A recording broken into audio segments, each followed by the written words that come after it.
Hello, Vetted VA community. It is Hammer here with you on May 10th, 2023. Today, I am joined with one of our Vetted VA moderators, Paul Dooley. Paul, please go ahead, tell everybody a little bit about yourself. Thanks, Helmer. My name is Paul Dooley with Philadelphia Veterans Lending Group. I'm a moderator here. Been with Vetted VA for 3 years, I think. I'm a Marine Corps veteran, so love the community and what it provides education-wise and allowing vets to learn about this benefit. I think this is the point where Christopher Griffith would generally insert a crayon-eating joke about probably, yeah. about you being a Marine. So, well, no, thank you for joining us, though, for sure, and I appreciate you. So, remember, everybody, if you guys do have any questions, please feel free to go ahead and post them on here. If you're here live, go ahead and let us know. Say good morning, or I think it's good morning. For me, it's good afternoon. You're in Philadelphia, right? So you're East Coast too? Yes. Yep. Yeah. So for us, it's 12:02. So we've entered into the afternoon. But for the rest of you, say hello. Let us know that you guys are here. If you're here live, say hi. If you're watching on the replay, do us a favor. Give us a hashtag replay in the comments. Let us know that you were here. Always appreciate that and all that good stuff. Let's jump ahead a few slides and we'll get right into it this week. Let's talk about rates. Remember, this is not an offer to lend. And when we do talk about rates, we're talking averages and generalities. You should always shop your rate. And if you have any questions, you can ask them in the Vetted VA Facebook group and in the community, and moderators like Paul will do a great job answering your questions and with no strings attached and finding you the right answers. So that's something that you guys can rest assured with. So let's go ahead and talk about what we said last week. I said that rates had a real possibility of improving this month. That's kind of where I started last week. I said that it could get crazy on Wednesday, and that was because we had the Fed meeting coming up. So we'll go back and visit that. And then on Friday, we had some jobs data that could also have made the end of the week a little bit crazy. So we'll talk about that as well. And then inflation data, which came out today. So, basically, how accurate were we, or was I, what really happened, and kind of a recap here. So rates remained in a range. And Paul, I like to use the word range because we're kind of stepping back, and somebody like you that's doing loans every day, you see kind of where rates were a week ago, where rates were a month ago. And we get to see the pattern that even though rates are always changing, we find that there's kind of a range, right? They work, oftentimes there's a bit of a cycle. Maybe they get a little bit higher, then they come a little bit lower. And then there's events, of course, that can make them move significantly higher or significantly lower. But we've seen them kind of remain in a range for the last month or so.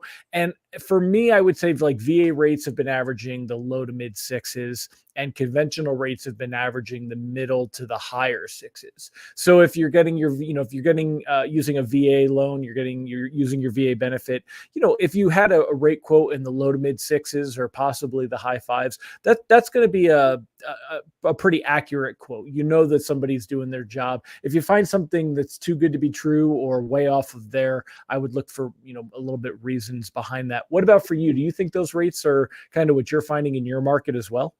Yeah, that's accurate. It's been more so on the higher end of the range in the last week or so. Mm-hmm. And obviously we had today, May 10th, as the target date with the CPI data coming out today, that we were hoping to see the beginning of a downward trend. But I know you're probably going to get into this later, but what was with the revision from last, I know the Fed revised April of last year's data, which created a lower than expected decrease. It wasn't a revision now for last April. The revision happens always within the next month. So they did a revision back in May of last month for April's data. And they always go back and revise based on different parts of their algorithm or different data that they've collected on it. So yeah, well, definitely let's go a little bit deeper on that. In fact, so let's kind of roll back before we get to the inflation data today. Let's talk about what happened last week. So last Wednesday we did the show, and the Fed was meeting, and they were going to come out and basically give their policy statement, talk about if they were going to raise rates.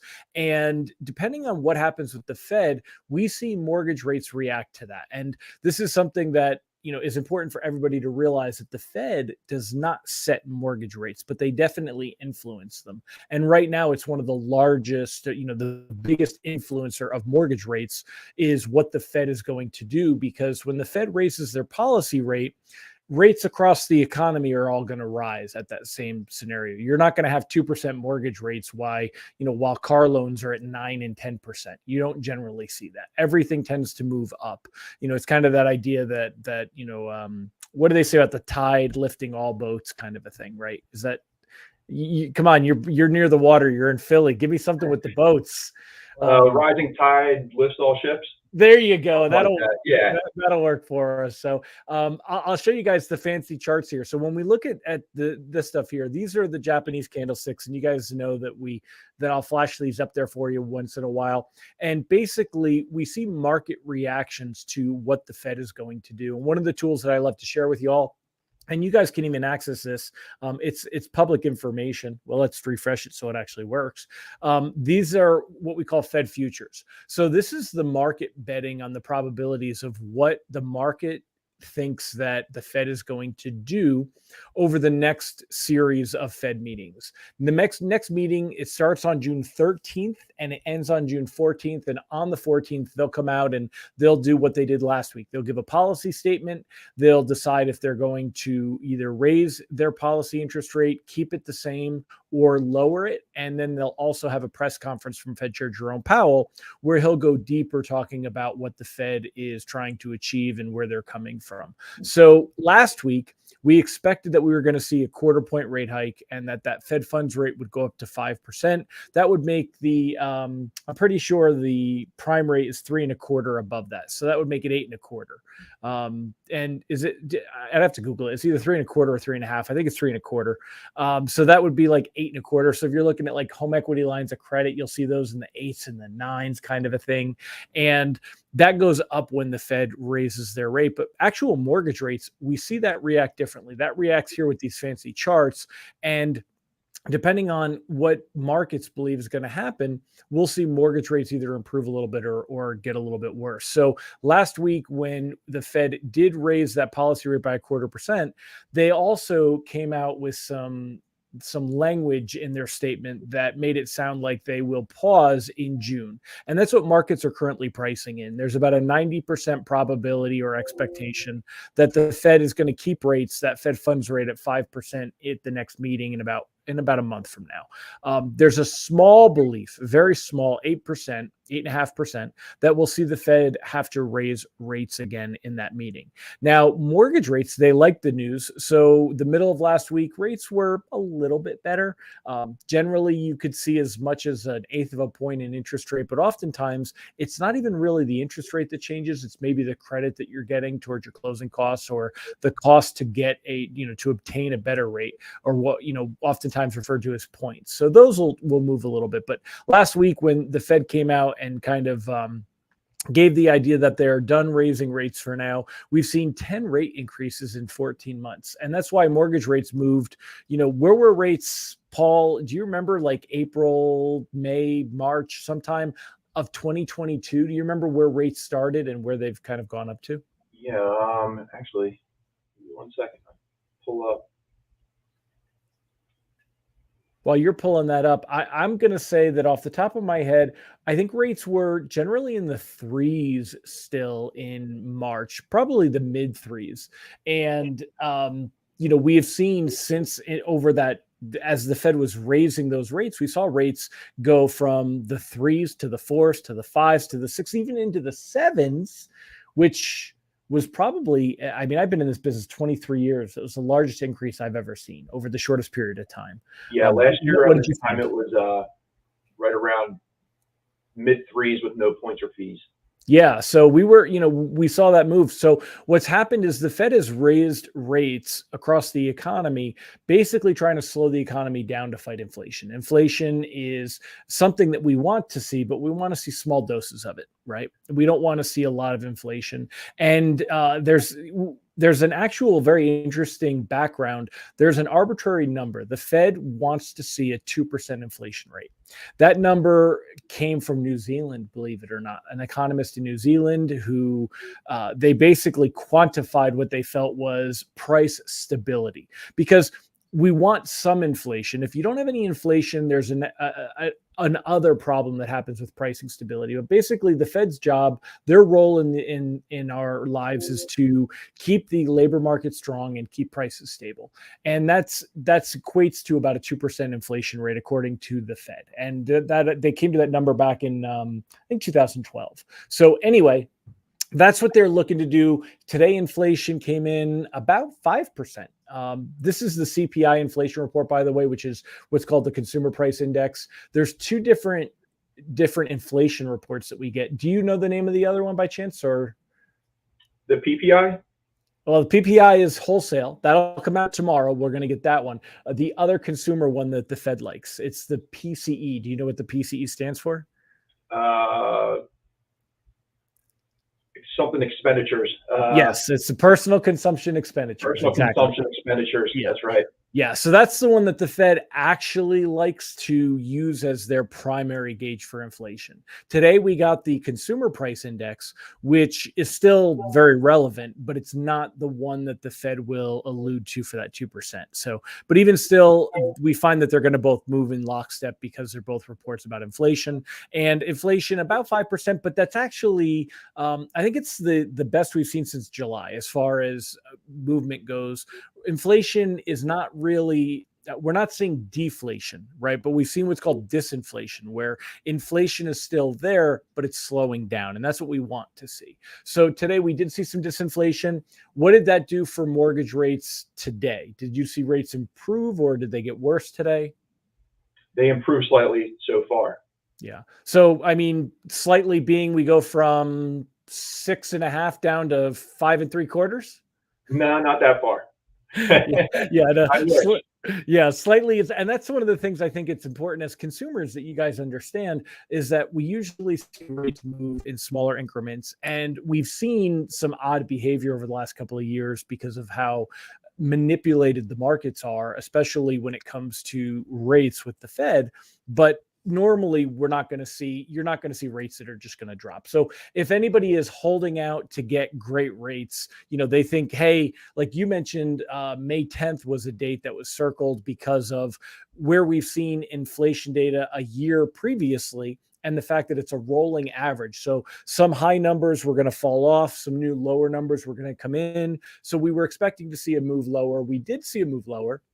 Nothing dramatic though, right? We're seeing inflation kind of get better a little bit at a time. What does that do for, if we look at a forecast for rates, where do we think that rates are going to go from here? What about you? Where do you think, Paul?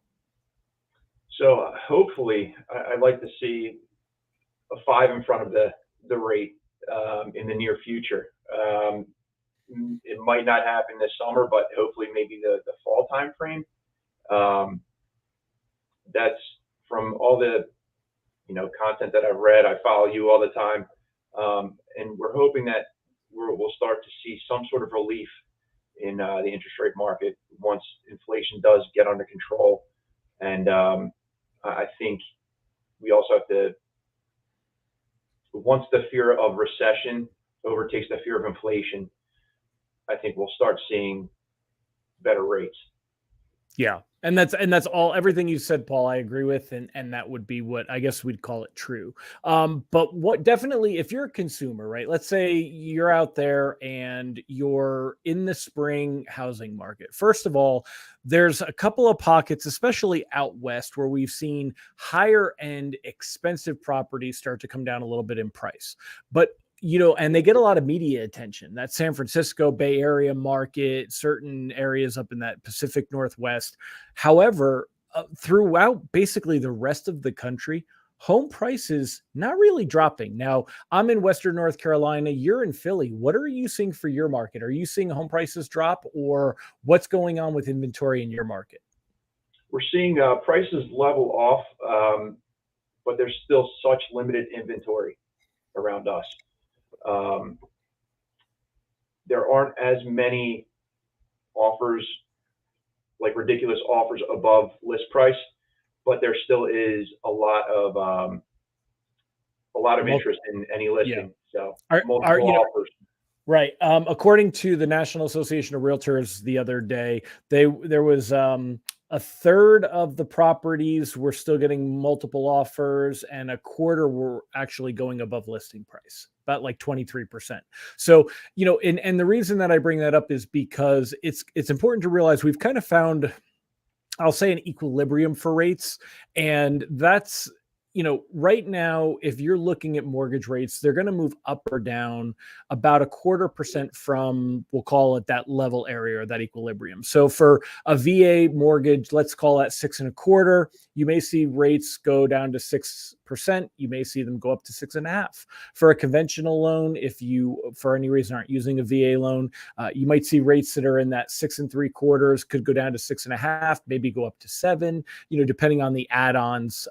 If you've got really great credit and you're putting some money down, maybe they go down to a little bit lower than 6.5% and up to maybe 6.75%. Call it 6.25% to 6.75%. And we're seeing that equilibrium. So rates have really found that range. And there's sometimes that, you'll lock in and rates will get a little bit better after that, or you'll wait until they get a little bit better and then lock in, and then they'll get a little bit worse again. But we're not likely to see rates continue moving up. And remember, we talked about how a year ago they were in the mid 3s. Now they're in the mid 6s. We're not likely to be at 9.5 a year from now, because instead of being in an environment where the Fed has to raise rates, where the economy is firing off and we're seeing inflation, we're now on the other side of that hill.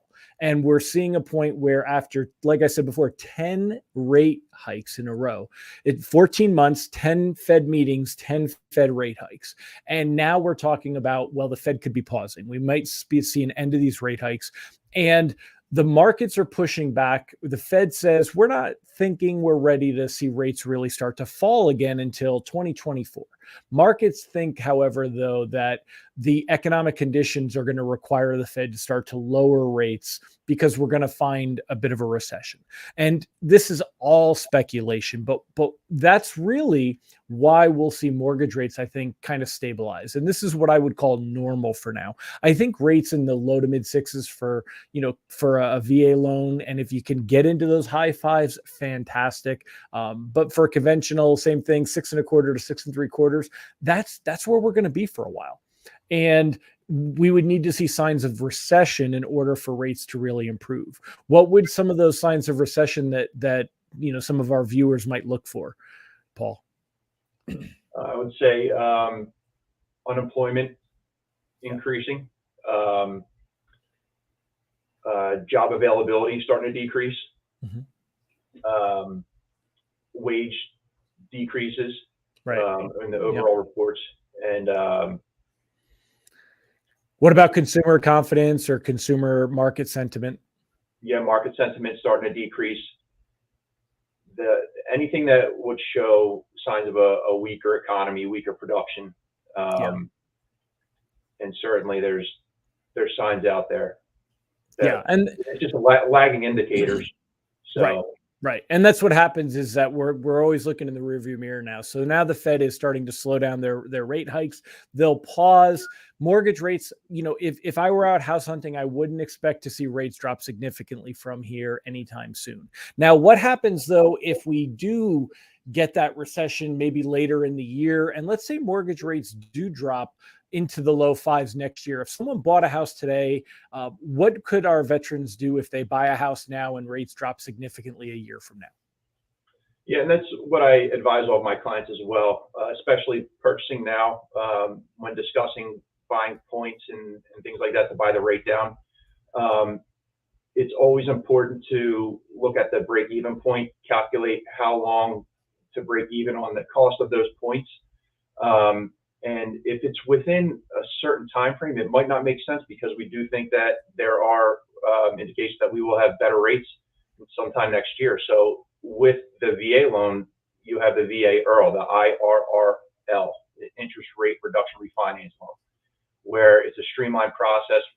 There's no re-underwriting of income. There's no appraisal needed. The only requirements is that the rate has to drop by at least 0.5%. The loan has to be seasoned by 210 days from the first payment due date, 6 on-time payments, and then there's a recoupment calculation where the veteran has to recoup the cost of that refinance within 36 months. So say, for example, the cost of a refinance would, for like the title fees and everything, would be $3,600. Their monthly payment reduction, their savings per month would have to be at least $100. Right. So we've got a couple of questions that we want to make sure that we go ahead and address here. And again, if you guys do have any questions, please make sure that you put them in the comments. We're glad to answer them for you here. So the first one is, if rates drop, do home prices increase? I'll give my opinion on that in a moment. Did you want to take a stab at it, Paul? Sure.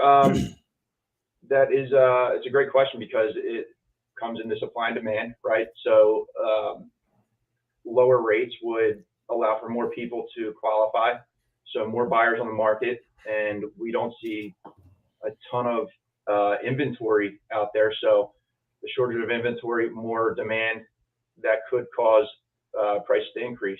Now, there's a theory out there that a lot of people are not putting their homes on the market because they are tied to such low rates. So that could also have an effect as well. If rates drop enough where someone's comfortable with leaving their 2 or 3% rate, and the whatever rates fall to, if they're comfortable with that, that could bring more inventory on the market. So there's a lot of factors to take into account there.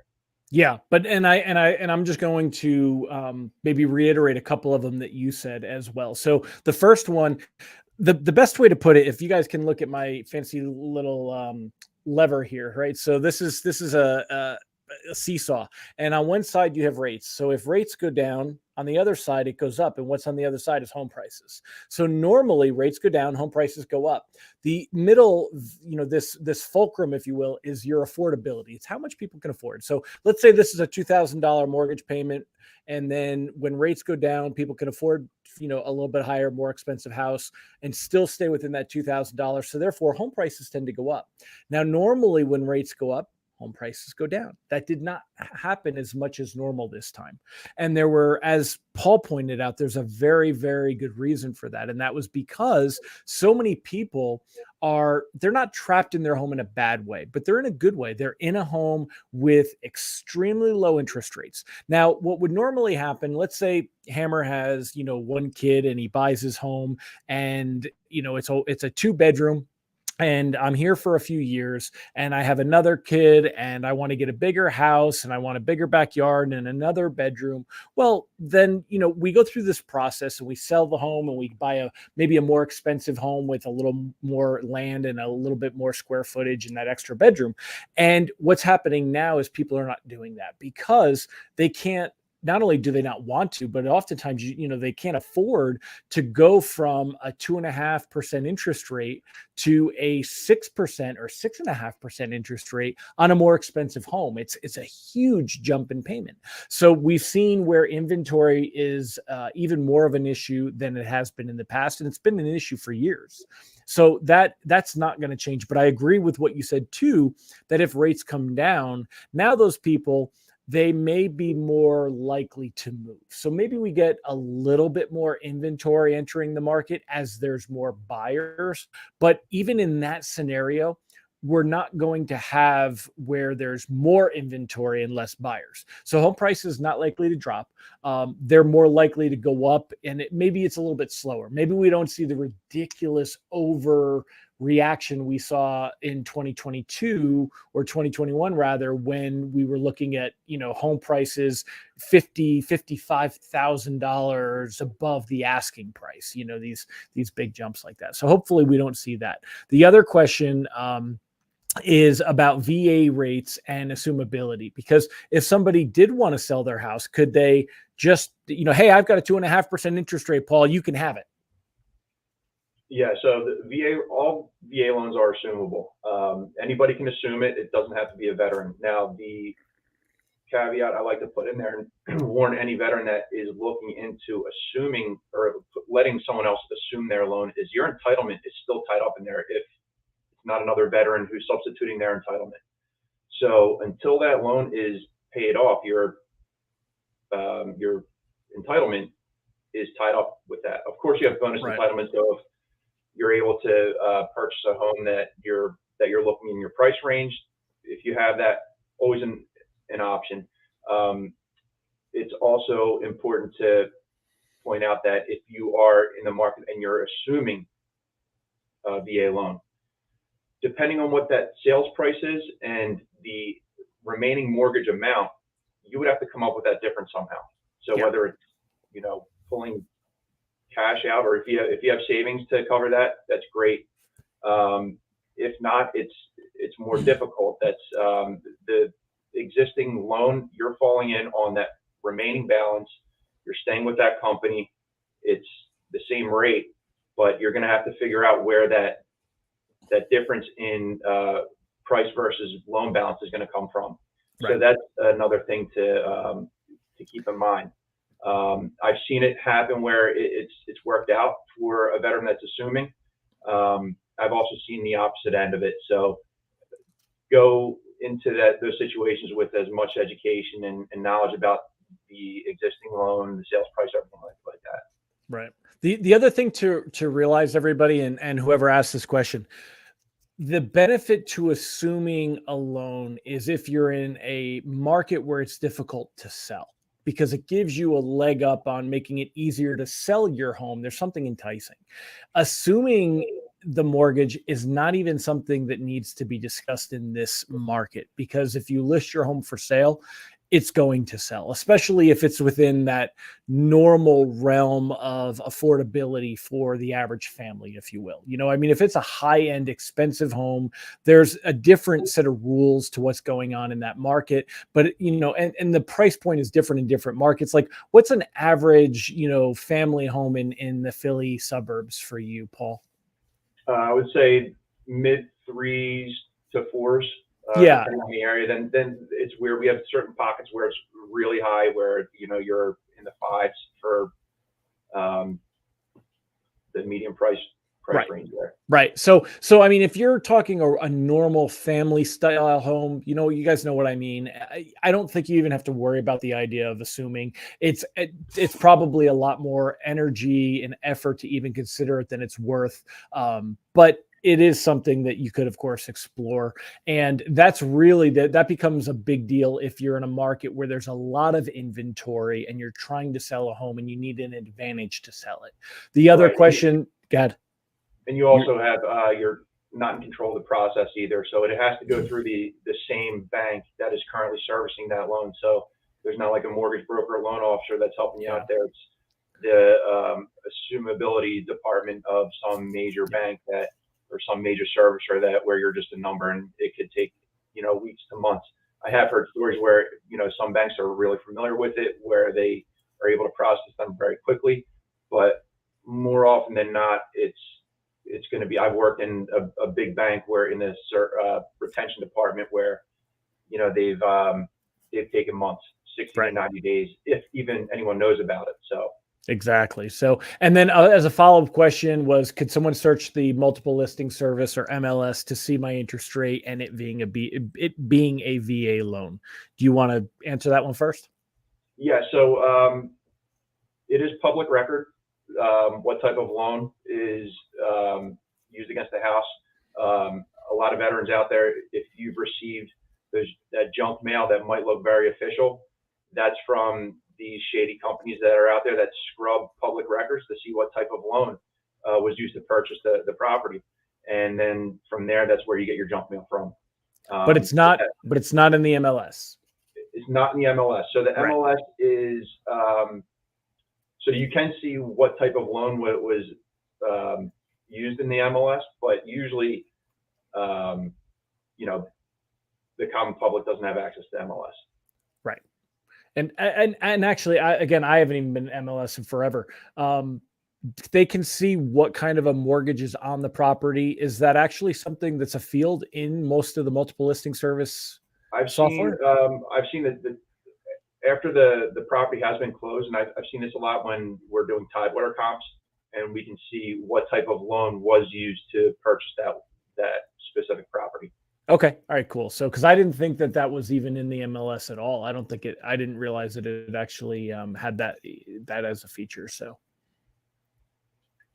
but all right. Well, they said thank you. And we answered those questions. That's awesome. Well, y'all, that is it for today. I'm going to go ahead and where's my fancy banners? Let me remove this one here. And Paul, thanks again for joining us.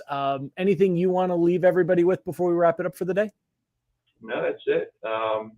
Thanks everyone for being a part of this community. It's a great community we built over the last few years, and shout out to Chris, Brandy, and Nathan, and thank you, Helmer, for keeping us updated every week. Awesome. Well, thanks, man. Appreciate you being on. Remember, everybody, you can join us 12 o'clock Eastern, 11 o'clock Central, 10 a.m. Mountain, 9 a.m. Pacific. We do this every Wednesday, and all through May, no conflicts. So I'll be seeing you each and every Wednesday. And if you guys have any questions, if you're watching on the replay, again, please go ahead and give us a hashtag replay and let us know that you were here. Feel free to ask any questions. Tag either Paul or tag myself, or just pose them, and the other moderators will be happy to answer them for you. So take care, everybody.